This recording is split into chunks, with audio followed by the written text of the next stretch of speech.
বর্তমান দেখছি আর্মিদের বিষয় নিয়ে কোনো কথা বললে কিছু পাবলিক আছে কিছু কমেন্ট করছে, এত কিছু বলার কি আছে, আপনার পরিবারে কেউ আর্মি চাকরি করে তো এটা বলার কিছু নেই।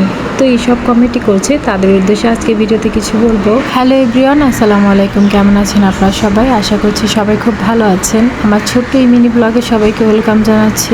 বর্তমানে আমি যে ঢাকায় আছি এটা আমার কম বেশি ভিউয়ার্সরা সবাই জানেন। তো এখানে হুট করে আমরা সিদ্ধান্ত নিয়েছি, আমার একটা পরিচিত ভাবির বাসা আছে, সেখানে মূলত আমরা ঘুরতে যাব। তো যেই বলা সেই কাজ, আমরা কিন্তু অলরেডি ভিতরে চলে এসেছি। আর এগুলো কিন্তু আর্মি ফ্যামিলিদের জন্য কোয়ার্টার। এই কোয়ার্টারগুলো কিন্তু খুব বেশি দিন আগে করা হয়নি, মাত্র কয়েক বছর আগে করা হয়েছে। আর আমার মেয়ে তো ভিতরে এসে ভীষণ খুশি, তার খুশি দেখে কে। যাই হোক, অনেক কথাই বললাম, এখন মূল কথায় আসি।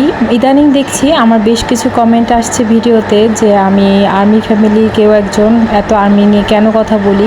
তাদের উদ্দেশ্যে কিছু বলতে চাই। আসলে আমি কিন্তু আমার ডেইলি লাইফস্টাইল নিয়ে কিন্তু ব্লগ ভিডিও করে থাকি। তাহলে এটা তো খুবই স্বাভাবিক, তাই না, যে আমি কোথায় যাচ্ছি, কি করছি, কোথায় ঘুরতে যাচ্ছি সেগুলো আপনাদের সঙ্গে শেয়ার করি। যারা এই ধরনের কমেন্ট করেন তাদের জন্য তো অবশ্যই একটা অপশন আছে, আমার ভিডিও যদি ভালো না লাগে তবে অবশ্যই স্কিপ করে যাবেন, তারপর উল্টোপাল্টা কোনো কথা বলবেন না। আর আজকে কিন্তু ছোটোখাটো একটা আর্মিদের কোয়ার্টার কেমন হয় সেই হোম ট্যুরটাও আপনাদের সঙ্গে শেয়ার করে দিচ্ছি। আশা করছি আপনাদের কাছে ভালো লাগবে। আর ভিডিওটি ভালো লাগলে প্লিজ একটি লাইক, শেয়ার, কমেন্ট করে দিবেন। পাশাপাশি ফেসবুক পেজ থেকে যারা দেখছেন তারা ফলো করে দিবেন, আর ইউটিউব চ্যানেল থেকে দেখছেন তারা সাবস্ক্রাইব করে দিবেন। আর এইসব খোলামেলা বাসায় থাকতেও কিন্তু খুবই ভালো লাগে। ভাবির বেলকনিতে গিয়ে তো পুরোই আমি ফিদা হয়ে গিয়েছি চারপাশের সৌন্দর্য দেখে। আর আমার মেয়ে তো ভীষণ খুশি এই বাসায় এসে খেলাধুলা করতে পেরে। আজকে ভিডিওটি আর বেশি বাড়াবো না, সবাইকে বিদায় জানিয়ে পরবর্তী রিলসগুলো বা ভিডিওগুলো দেখার আমন্ত্রণ জানিয়ে আজকে ভিডিওটি এখানে শেষ করছি। সবাইকে জানাই আল্লাহ হাফেজ। Thank you for watching video.